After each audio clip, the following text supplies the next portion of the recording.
What is the Kardashev scale, and where are humans on it?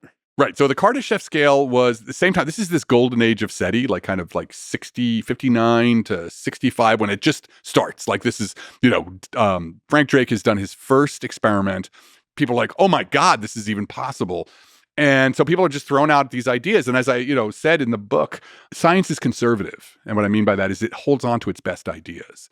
So Kardashev comes up with this idea that, look, if again, it's always about detectability. If we're looking for civilizations, we should think about what are the natural stages, natural in quotes, that a civilization goes through. And he was thinking in terms of energy use, which like a good physicist. So he said, look, the first hurdle in terms of energy or threshold that a civilization will go through is using all the starlight that falls onto a planet. He called that a type 1 civilization. In whatever way you're doing it, some large fraction of the starlight that falls on your planet you're using for your own ends. The next would be to use all the starlight there is from that star, right? So that's the Dyson sphere. So Dyson had already proposed his idea of the swarm, and Kardashev was picking up. So that's a type 2 civilization. Type 3 is galactic scale, a civilization that could use all the starlight in a galaxy. Right. So we are now, where are we now? Remarkably, on a log scale, we're at 0.7 of a type 1. So we're not even type 1. No, we're not even type 1. But according to, there was a paper written by a group that said, if we continue on our path, we'll be at a type 1 at around 2,300. 2,300. Yeah. So this is on a log scale. Yeah. So 0.7. So type 1 is about 10 to the 16th watts. Type 2 is 10 orders of magnitude larger than that, 10 to the 26th watts. And I think estimate for the galaxy is another 10 orders of magnitude. Yeah, because there's 100 billion order 100 billion stars. Yeah. So that's a lot. That's a lot of energy. Do you think humans ever get to type 1?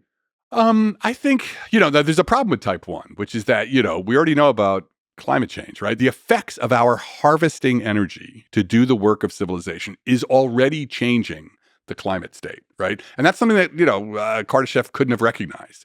When there's the first law of thermodynamics, right, which is just about energy, the different forms of energy. Then there's the second law, which is about when you use that energy. Mm-hmm. And Kardashev wasn't thinking about the second law. If you get all that energy and you use it, there's waste heat. You don't get to use it all, right? Second law tells you that if, I have a tank of gasoline, I can only use a certain fraction of the energy in that tank, and the rest is going to go to heating up the engine block. So that second law tells you that, you can only use so much energy before the climate state is like, sorry, is going to change on you. So there's a way in which we probably can't get to a type 1 without devastating the Earth's climate. So we're probably going to have to figure out. The most important thing actually here is probably, this is why space becomes the colonization or settlement of space. If we have an idea that we've been working on for a while called service worlds, right? That at some point you probably move a lot of your industry off world, right? We've got Mercury, for example. There's nothing on Mercury. There's no life on Mercury. Why don't you put your energy harvesting there, right? Because you can't mess with the biosphere. The biosphere is more powerful than you are, right? And so so there's limits to how much energy we can harvest to do work on the Earth without really adversely affecting the biosphere. It does seem that the best response to the climate change is not to use less technology, but to invent better technology and to invent technology that avoids the destructive effects. This is the frontier we are. And that was the topic of my last book, Light of the Stars. It's like you have to do the astrobiology of the Anthropocene. You have to see the transition that we're going through now of the Anthropocene on a kind of planetary astrobiological framework. And, that paper we were talking about with the 10 billion trillion worlds, that was actually in service of the work I was doing for this other book, where I wanted to know how often do you go through an anthropocene? How often, does every technological civilization trigger its own planetary crisis, its own climate Anthropocene crisis? And the answer we actually came up from doing models was like, yeah, probably. Mm-hmm. And then the question is, are you smart enough to figure out how to readjust what you're doing technologically so that you're not, that all boats rise, right? You want to figure out how to do this so that the biosphere becomes even more productive and healthy and resilient. So yeah, right. It's the kind of technology. I think there's probably absolutely limits on how much energy you can use, but how do you use that energy? And then also, getting off planet eventually. If you want to use 10 times more energy than that, you're not going to do it on world. So how do we detect alien type 1, 2, and 3 civilizations? So we've been kind of talking about basically type 1 civilization detection. Yeah. Right. Maybe with the Dyson sphere, you start to get like a little bit more type 2. But it feels like if you have a type 2 civilization, it won't be just the Dyson sphere. Right. It feels like that just for the same reason you mentioned, climate change, but now at the star system level, they're probably expanding, right? So how would you detect a type 2? How about propulsion plumes? Right? If you're expanding, Nice. I Great. literally That's great. put in a NASA proposal now. Nice. Thomas Beatty, who's joined us he's at the University of Wisconsin, has an idea to look for plumes. Right?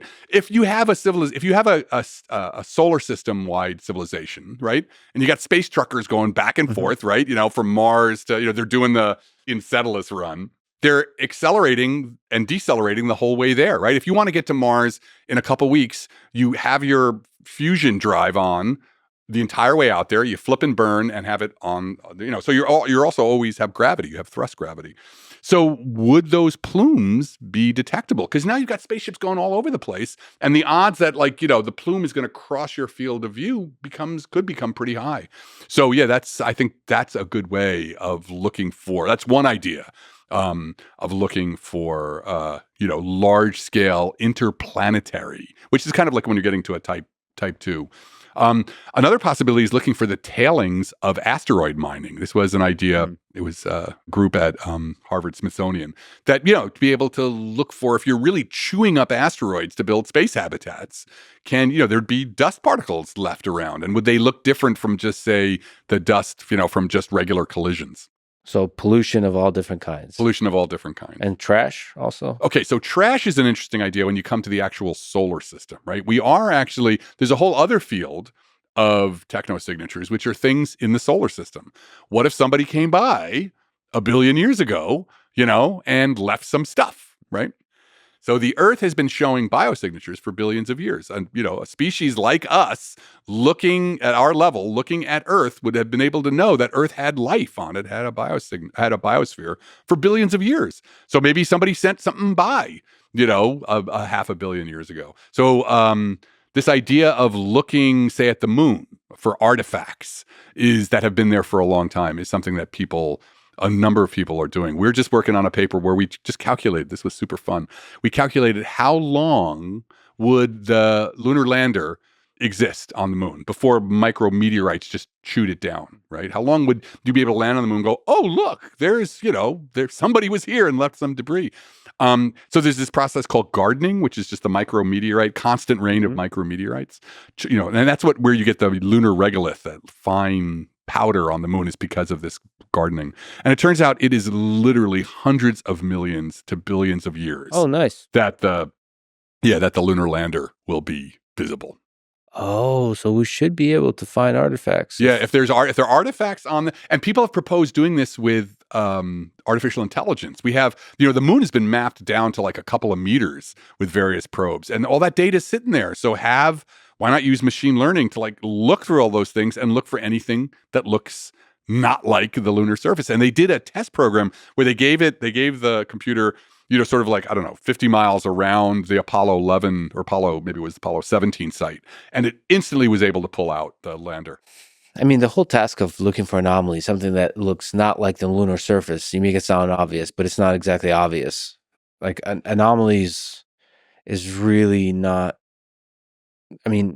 detect something that doesn't look right about this room. Yeah. It's actually really difficult. It's really difficult. And it's, what's cool, it's a really information theoretic kind of proposal. You really have to use information theory to say, what's the background? What's, how do I define something that I can say that looks weird? So, yeah, maybe when you're looking at a spectrograph or something, it's still it's going to look really weird potentially. We're kind of hypothesizing all the things that humans would build, right? And how do we detect that, right? But there could be really weird stuff. That's why there's this emphasis now on these agnostic signatures, right? So actually disequilibrium is a nice one.